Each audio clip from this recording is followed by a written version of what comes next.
بسم اللہ الرحمن الرحیم۔ فرماتے ہیں والقسم الثانی،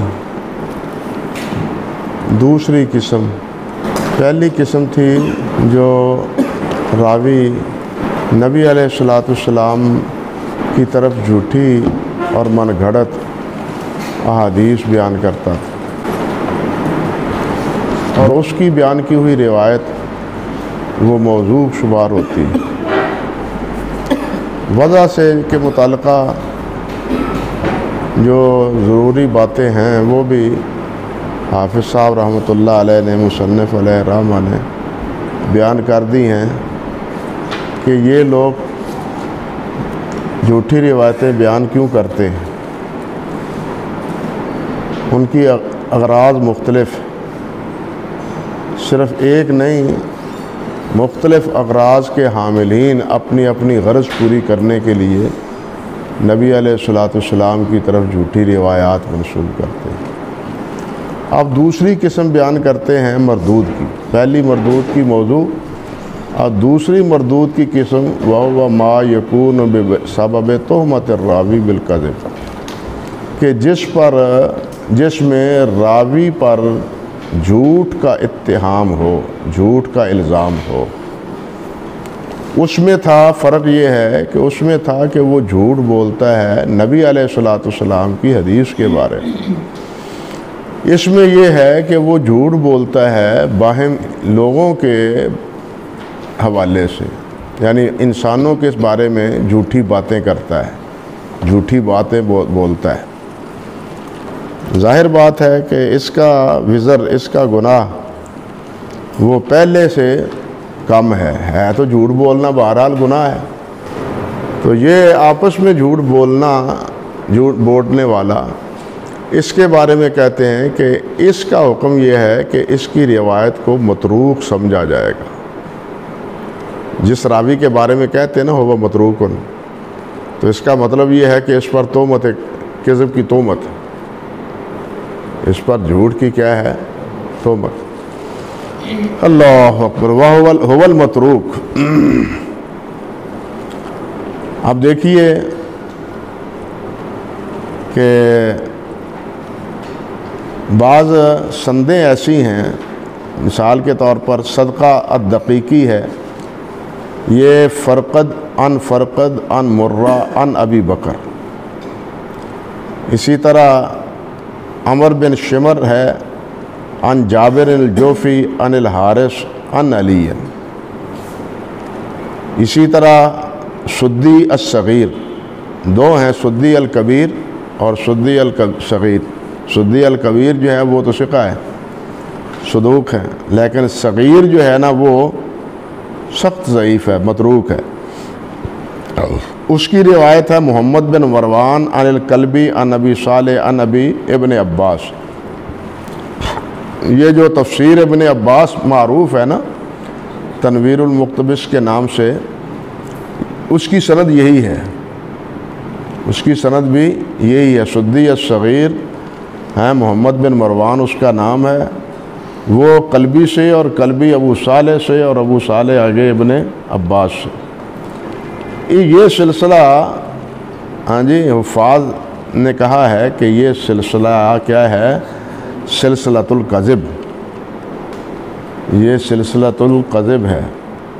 ایک ہے نا سلسلۃ الذہب، وہ آپ پہلے پڑھ چکے ہیں، سلسلۃ الذہب آپ پہلے پڑھ چکے ہیں، جو ائمہ کے روایت، یہ ائمہ کذب ہیں گویا کہ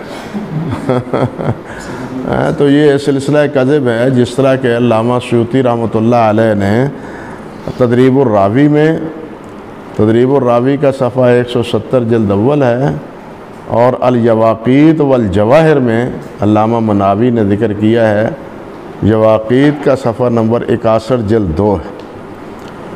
اللہ اکبر کبیرہ، اللہ اکبر کبیرہ۔ فرماتے ہیں والثالث، اور تیسری مردود کی قسم وہ منکر ہے، یہ روایت منکر ہے۔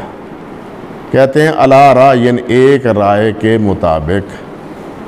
وہ کیا ہے، من لا یشترط فی المنکر قید المخالفہ، کہ جو منکر میں یہ شرط نہیں لگاتے کہ اس کی روایت جو ہے وہ ثقہ کے کیا ہو، مخالف ہو. ہاں جی، ثقہ کے کیا ہے، وہ مخالف ہو. بلکہ اس میں کیا ہے کہ وہ روایت منفرد ہو روایت بیان کرنے میں. کوئی راوی جو ہے نا وہ منفرد ہو بیان کرنے میں. کہتے ہیں وقدر رابع والخامس، اسی طرح چوتھی اور پانچویں نوعیت ہے فمن فحش غلطہ او قصرت غفلتہ او ظہر فسقہ فحدیثہ منکر وکذا، یعنی ضعیف راوی منفرد ہو، اور اسی طرح جب راوی کیا ہو وہ بہت ہی زیادہ غلطیاں کرنے والا ہو، کثیر الغلط یا کثرت غفلت کا شکار ہو. غلطی اور ہے، غفلت اور ہے، کثرت غفلت کا شکار ہے. کہتے او ظہر فسق ہو، یا اس کا فسق جو ہے وہ ظاہر ہو جائے، کیونکہ فسق سے کیا ہے، عدالت مجروح ہو جاتی ہے. تو کہتے ہیں کہ ان راویوں کی روایت بھی منکر قرار پاتی ہے، ان راویوں کی روایت کو بھی منکر کہا جاتا ہے. اللہ اکبر کبیرہ، اللہ اکبر کبیرہ، اللہ اکبر کبیرہ. کہتے ہیں ثم الوہم، پھر اس کے بعد ہے وہم، کثیر الغلط، کثرت غفلت اور ظاہراً فسق کا ارتکاب. اس کے بعد کا درجہ کیا ہے، وہم. وہم سے تو کوئی بچا ہوا نہیں ہے،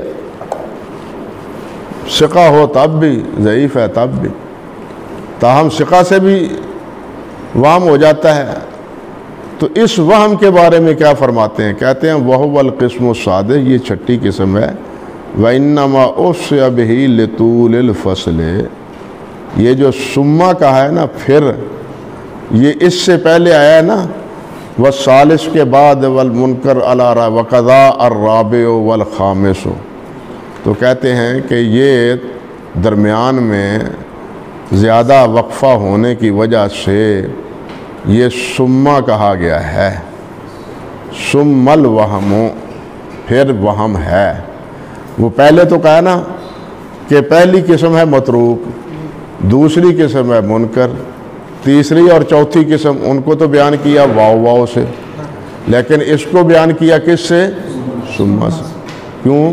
کہتے ہیں کہ یہ پہلے جو بات آئی ہے نا وَكَذَلِكَ الرَّابِعُ وَالْخَامِسُ، اس زیادہ فصل کی وجہ سے، فرق کی وجہ سے جناب یہاں ثم کا لفظ لائے ہیں. انما افصح فی بہی لطول الفصل. ہاں جی، اطلع علیہ ثم الوہم ان اطلع علیہ، اگر اس پر وہم، اس کے وہم پر اطلاع ہو جائے، انسان مطلع ہو جائے بالقرائن، قرائن کے ساتھ. وہم کا پتہ تو نہیں چلتا نا. کثرت غلط کے بارے میں تو ہم کہتے ہیں کہ یہ راوی کثیر الغلط، کثیر الخطا ہے، اس کی روایت قابل قبول نہیں ہے بغیر مطابقت کے، لہذا اس کی روایت ضعیف سمجھے. بعض نے منکر بھی کہہ دیا. ہاں جی، لیکن دوسری صورت ہے وہم کی. کہتے ہیں اب کیسے پتہ چلے گا کہ جناب اس میں راوی کا وہم ہوا ہے، یہ روایت ضعیف ہے، اس میں وہم کا اثر ہے؟ تو کہتے ہیں یہ قرائن سے پتہ چلے گا کہ یہاں راوی سے وہم ہے یا نہیں ہے، خطا ہوئی ہے یا نہیں ہوئی. یہ نہیں کہ جس راوی کے بارے میں کہہ دیا جائے صدوق یاہم تو اس کی روایت ضعیف ہو جائے گی. نہیں، اب دیکھنا چاہیے کہ اس راوی کی روایت میں وہم ہے یا نہیں ہے.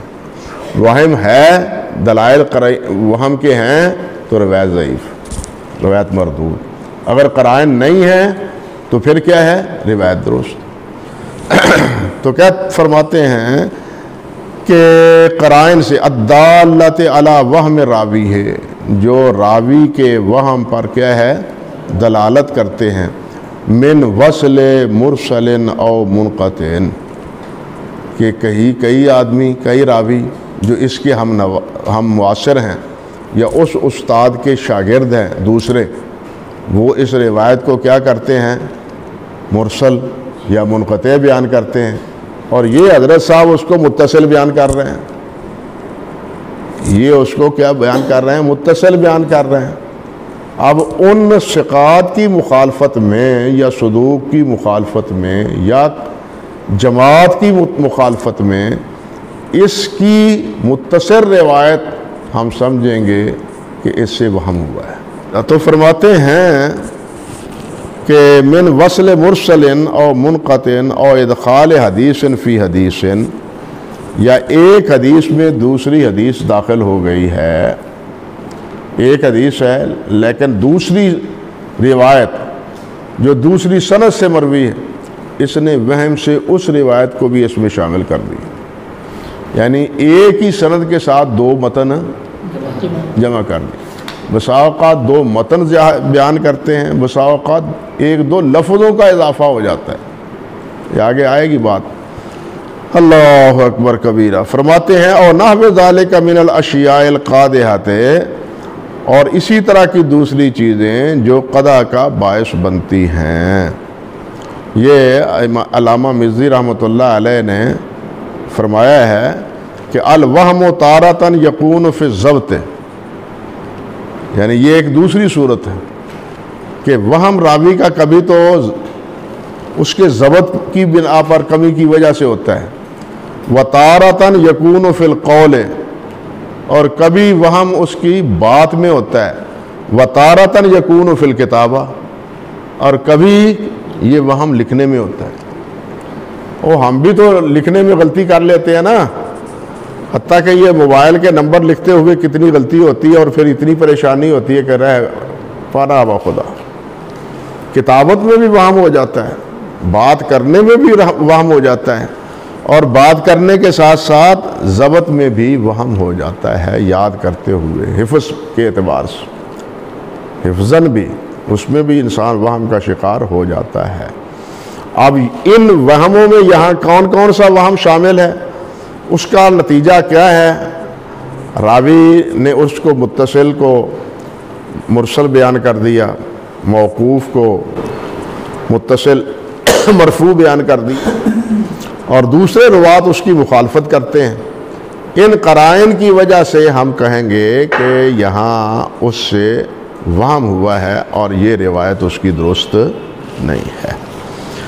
اللہ اکبر کے فرماتے ہیں وَتَحْصُلُ مَعْرِفَةُ ذَلِكَ، یہ پتہ کیسے چلتا ہے؟ کہتے ہیں یہ پتہ چلتا ہے بِقَثْرَةِ التَّتَبُّعِ،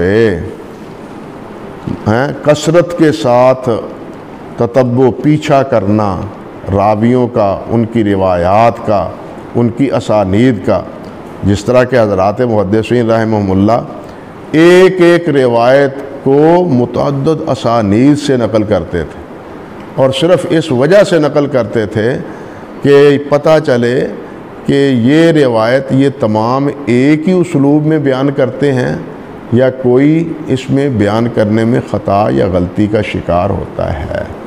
امام یحییٰ بن معین رحمۃ اللہ علیہ فرماتے ہیں کہ لو لم نکتب الحدیث من 30 وجہا ما عقلنا، جب تک ایک روایت 30 سندوں سے ہم نقل نہیں کر لیتے اس وقت تک اس حدیث کی حقیقت نہیں کھلتی کہ یہ روایت قابل اعتبار ہے یا نہیں ہے، اور یہ ساری حزبیت کا نتیجہ ہے۔ انا للہ و انا الیہ راجعون۔ چلیے خیر، فرماتے ہیں وَتَحْصُلُ مَعْرِفَةُ ذَلِكَ بِكَثْرَةِ التَّتَبُّعِ وَجَمْعِ الطُّرُقِ، تمام اسانید کو جمع کرنے کے بعد فَهَذَا هُوَ الْمُعَلَّلُ، جب تمام روایتوں کو جمع کیا جائے اور ان کے تمام طرق کو دیکھا جائے، ان میں جا کے پھر کسی سے وہم کا اشارہ مل جائے تو ہم یہ کہتے ہیں کہ یہ روایت کیا ہے؟ ضعیف ہے، اور ایسی روایت کو ہم کیا کہیں گے؟ معلول۔ ایسی روایت کو کیا کہیں گے؟ واہم کی روایت کو معلول۔ بعض حضرات نے کہا ہے کہ ہم معلول نہیں کہتے، لا تقل معلول، معلول نہیں کہتے ہیں کہ معلول لحن ہے، اور یہ بات ابن الصلاح رحمۃ اللہ علیہ نے بھی نقل کی ہے کہ یہ معلول کہنا یہ کیا ہے، یہ لحن ہے. کہتے ہیں المعلول مرزول عند اہل العربیہ، اہل عرب کے نزدیک یہ معلول کا لفظ جو ہے نا وہ استعمال نہیں ہوتا. لیکن ابن الصلاح رحمۃ اللہ علیہ کا یہ فکر یا یہ رائے اور یہی قول پھر آگے اختیار کیا ہے علامہ نووی رحمۃ اللہ علیہ نے بھی، یہ درست نہیں. کیوں؟ اس لیے کہ حضرت امام شافعی رحمۃ اللہ علیہ جو حدیث اور فقہ کے امام ہونے کے ساتھ ساتھ لغت کے بھی امام شمار ہوتے ہیں. امام شافعی لغت کے بھی امام شمار ہوتے ہیں. انہوں نے اپنی الام میں الام کی کتاب الرہن، الام میں کتاب الرہن، یہ الام کی یہ 7 جلدیں چھپی ہیں نا، اس کی جلد نمبر 3 صفحہ 184 میں ہے. وہاں فرماتے ہیں وَإِنَّهُ صَحِيحٌ وَآخَرُ مَعْلُولٌ وَآخَرُ فَاسِدٌ. احادیث ذکر کرنے کے بعد ذکر کرتے ہیں کہ ان میں یہ روایت فلاں روایت جو ہے وہ صحیح ہے، دوسری جو ہے وہ معلول ہے، اور تیسری جو ہے وہ فاسد ہے. اب امام شافعی رحمۃ اللہ علیہ نے معلول کا لفظ حدیث کے بارے میں استعمال کیا ہے، اس لیے اس کو لحن قرار دینا، مرزول قرار دینا لغوی اعتبار سے یہ بھی کوئی مضبوط نہیں. امام بخاری رحمۃ اللہ علیہ نے بھی اور امام ترمذی نے استعمال کیا ہے نا العلل الکبیر، اور اس میں امام شافعی امام بخاری کے امام ترمذی رحمۃ اللہ علیہ یہ امام بخاری سے نقل کرتے ہیں کہ ھذا حدیث معلول، کہ یہ حدیث معلول ہے. امام بخاری سے بھی نقل کرتے ہیں یہ اس میں امام ترمذی کتاب العلل الکبیر میں. سمجھے بات؟ فرماتے ہیں آگے اللہ آپ کا بھلا کرے کہ وَهُوَ مِنْ أَغْمَضِ أَنْوَاءِ عُلُومِ الْحَدِيثِ، کہتے ہیں کہ یہ علوم الحدیث میں سب سے مشکل نوع ہے. وَأَدَقِّهَا، اور بہت ہی دقیق باریک یہ فن ہے. ہر حدیث بیان کرنے والے کا یہ شغل نہیں ہے. حتیٰ کہ آپ دیکھیں کہ امام عبد الرحمن بن مہدی رحمۃ اللہ علیہ فرماتے ہیں کہ لَإِنْ أَعْرِفُ إِلَّةَ حَدِيثٍ وَاحِدٍ أَحَبُّ إِلَيَّ مِنْ أَنْ أَكْتُبَ 20 حَدِيثًا لَيْسَ عِنْدِي. کہتے ہیں کہ اگر ایک حدیث معلول کا مجھے پتہ چل جائے تتبع سے، تحری سے، اور اسانید کے تقابل سے کہ یہ روایت معلول ہے، تو یہ میرے نزدیک زیادہ محبوب ہے اس سے کہ میں ایسی 20 احادیث اپنے دفتر میں نقل کر لوں جن کا مجھے علم نہیں ہے. سمجھے نا؟ یہ قدر و منزلت سمجھتے ہیں علت کی حدیث کی، معلول روایت کی. فرماتے ہیں کہ یہ بہت مشکل ہے. وَلَا يَقُومُ بِهِ إِلَّا مَنْ رَزَقَهُ اللَّهُ تَعَالَى فَهْمًا ثَاقِبًا. یہ اس علم کے ساتھ وہی کھڑا ہوا ہے، اسی نے اس کا اہتمام کیا ہے کہ جس کو اللہ سبحانہ و تعالیٰ نے روشن فہم عطا فرمایا، روشن فہم عطا فرمایا، وَحِفْظًا وَاسِعًا، اور وسیع حفظ عطا فرمایا ہے، وَمَعْرِفَةً تَامَّةً بِمَرَاتِبِ الرُّوَاة، اور جس کو راویوں کے مراتب اور مدارج ان کا کامل علم ہے، وَمَلَكَةً قَوِيَّةً بِالْأَسَانِيدِ وَالْمُتُونِ، اور سندوں، اسانید اور متون کے پرکھنے کا انہیں بڑا قوی ملکہ اللہ نے انہیں عطا فرمایا ہے. اسی وجہ سے اس علم پر بہت کم لوگوں نے، کم ائمہ محدثین رحمہم اللہ نے جو ہے نا بحث کی ہے. مثلا کہتے ہیں کہ علی ابن المدینی و احمد ابن حنبل والبخاری و یعقوب ابن شیبہ و ابی حاتم و ابی زرع والدارقطنی، اللہ والدارقطنی، امام دارقطنی، اور یہ ائمہ ہیں جنہوں نے علل پر زیادہ کیا کیا ہے؟ کلام کیا ہے۔ افسوس یہی ہے کہ امام علی بن مدینی رحمۃ اللہ علیہ کی العلل جو ہے نا وہ کیا ہے، وہ گم ہو گئی، بلکہ کہنا چاہیے کہ وہ دیمک کھا گئی، صرف ایک ہی حصہ تھوڑا سا وہ بچا ہے، اب وہ تو شائع ہو چکا ہے۔ امام محمد بن حنبل رحمۃ اللہ علیہ العلل والمعرفۃ الرجال، العلل و معرفۃ الرجال چھپی ہوئی ہے۔ امام بخاری رحمۃ اللہ علیہ کی علل پر مستقل کتاب تو نہیں ہے، لیکن امام ترمذی رحمۃ اللہ علیہ کے اقوال سے اور دوسرے شہادتوں سے امام بخاری رحمۃ اللہ علیہ کی علل پر معرفت کا علم ہوتا ہے۔ یہی کیفیت امام یعقوب بن شیبہ کی معرفت العلل پر انہوں نے مستقل ایک کتاب لکھی۔ ابو حاتم اور ابو درا، وہ ابن ابی حاتم رحمۃ اللہ علیہ کی جو جلدوں میں جو کتاب ہے کتاب العلل ابن ابی حاتم کی، وہ آپ کے سامنے، اور امام دارقطنی کی کتاب بھی وہ آپ کے سامنے ہے اللہ کی اس فضل سے۔ اللہ اکبر کبیرہ، اللہ اکبر کبیرہ۔ ایک اچھی کتاب ہے چھوٹی سی، شیخ عادل بن عبد الشکور زرقی کی، انہوں نے کتاب لکھی ہے قواعد العلل و قرائن الترجیح۔ کہتے ہیں رحمۃ اللہ علیہ وقد تقصر عبارت المعلل عن اقامت الحجت علی دعواہ۔ کہتے ہیں کہ کبھی قاصر رہ جاتا ہے معلل، تعلیل بیان کرنے والا، ان کی عبارت، ان کی الفاظ، عن اقامت الحجہ عن علی دعواہ، اس کے دعوے پر کہ یہ روایت معلول ہے، لیکن اس کی دلیل دینے پر وہ قاصر ہوتا ہے، وہ دلیل نہیں دیتا، کہتا ہے معلول، صحیح نہیں ہے، مگر جو دلیل دیتا ہے وہ پوری مطمئن نہیں کرتے۔ کہتے ہیں اس کی بات بالکل اسی طرح کا صیرفی فی نقد الدینار والدرہم، جس طرح صیرفی ہے، ایک کہنا چاہیے کہ جو پرکھنے والا ہے، سنار ہے، درہم و دینار کو دیکھ کے پرکھ لیتا ہے کہ یہ سونے کا ہے، یہ پتھر چمکنے والا، ہر پتھر چمکنے والا جو ہے وہ کیا ہے، وہ دینار نہیں ہوتا، سونا نہیں ہوتا، اور ہر پتھر جو ہے نا وہ کیا نہ کہنا چاہیے یاقوت، یا اللہ آپ کا بھلا کرے وہ کیا ہے